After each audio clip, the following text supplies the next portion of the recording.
ఓ భగవతే వాసుదేవాయ.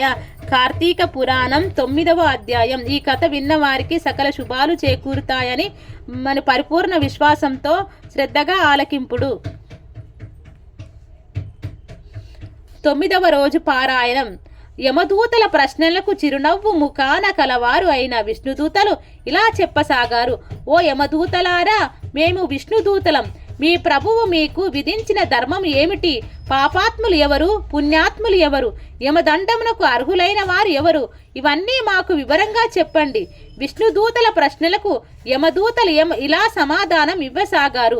సూర్యచంద్రులు, వాయువు, ఆకాశ గోసందెలు, దశ దిశ కాలాలు మానవుల యొక్క పాపపుణ్యాలకు సాక్ష్యాలను విచారించి వారిని మేము శిక్షిస్తాము. ఓ విష్ణుదూతలారా, శ్రద్ధగా వినుము. మేధా మార్గాన్ని విడిచిపెట్టిన స్వేచ్ఛాపరులు, సాధుజనంతో బహిష్కరింపబడిన వారు యమదండనకు అర్హులు. బ్రాహ్మణుడిని, గురువును, రాగిని పాదాలతో తొక్కివాడు, తల్లిదండ్రులతో గొడవ పడేవాడు, అసత్యవాది, జంతువులను హింసించేవాడు, దానం చేసిన దాన్ని తిరిగి ఆశించేవాడు, డాంబికుడు, గొప్పలు చెప్పుకునేవాడు, దయలేనివాడు, పరభార్యతో సంగమించేవాడు, డబ్బులు తీసుకున్న పక్షం వహించేవాడు, చేసిన దానాన్ని బయట పెట్టుకునేవాడు, మిత్రద్రోహి, కృతజ్ఞులని, ఇతరులు మగపిల్లలను చూసి ఏడ్చేవాడిని, కన్యాశుల్కాలతో జీవించేవాడిని, తల్లిదండ్రుల శ్రాద్ధ కర్మలు వదిలిపెట్టిన వాడిని, నిత్య కర్మలు చేయని వాడిని, ఇతరులు పెట్టిన భోజనాన్ని కించపరిచేవాడిని, కేవలం భోజనం గురించి ఆలోచించేవాడిని, ఇతరులు చేసే దానాన్ని నిరోధించేవాడిని, యాచించిన బ్రాహ్మణుని ఇవ్వని వాడిని, శరణాగతులను దండించేవాడిని, నిత్యం స్నాన సంధ్యలు విడిచిన వాడిని, బ్రాహ్మణ అశ్వ గోహత్య ఇలాంటి పాపం చేసిన వారందరూ కూడా యమలోకంలో మా చేత దండింపబడుతూ ఉంటారు. ఇక ఈ ఆజామీరుడు అంటారా, వీడు చేయని పాపం అంటూ లేదు. బ్రాహ్మణ జన్మనెత్తి దాసీ సంగమ దాసుడై చెయ్యరాని పాపములు చేసి వీడు మీ విష్ణులోకానికి ఎలాగ తీసుకువెళ్ళడానికి అర్హుడు ఎలా అయ్యాడు? యమదూతల సమాధానికి విని విష్ణుదూతలు ఇలా చెప్పసాగాడు.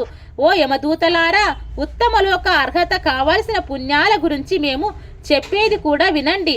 ఎటువంటి కారణం వలన కానీ దుష్ట గుణం నుండి మంచి మార్గంలో కలిసేవాడు, నిత్యం దైవ చింతనాపరుడు, స్నాన సంధ్య జప హోమ చేసినవాడు మీ యమలోకంలోకి అర్హులు కారు.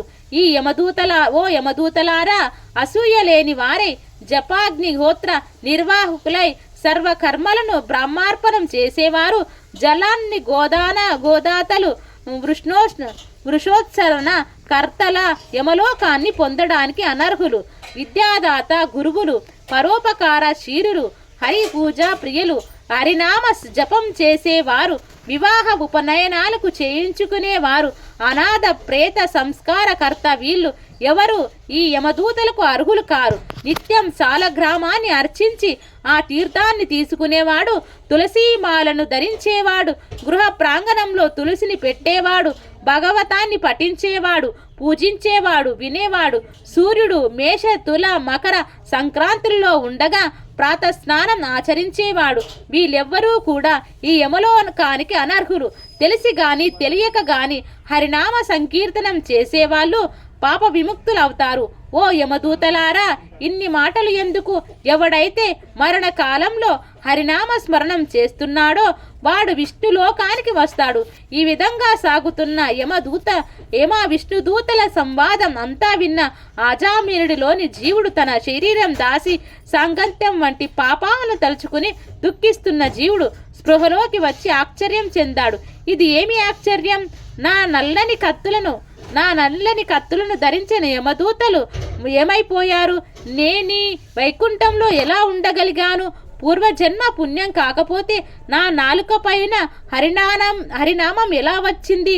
నాకు ఈ వైకుంఠం ఎలా ప్రాప్తించింది అని తనలో తానే అనుకుంటూ హరిస్మరణం చేయసాగాడు. కాబట్టి రాజా, కేవలం హరినామ స్మరణం అంతటి ముక్తిప్రదమైనది కాగా హరికి ప్రియంకరమైన కార్తీక వ్రతం ఆచరిస్తే ఎంత పుణ్యం కలుగుతుందో ఊహించు అంటూ ఆపాడు వశిష్ఠుడు. 9వ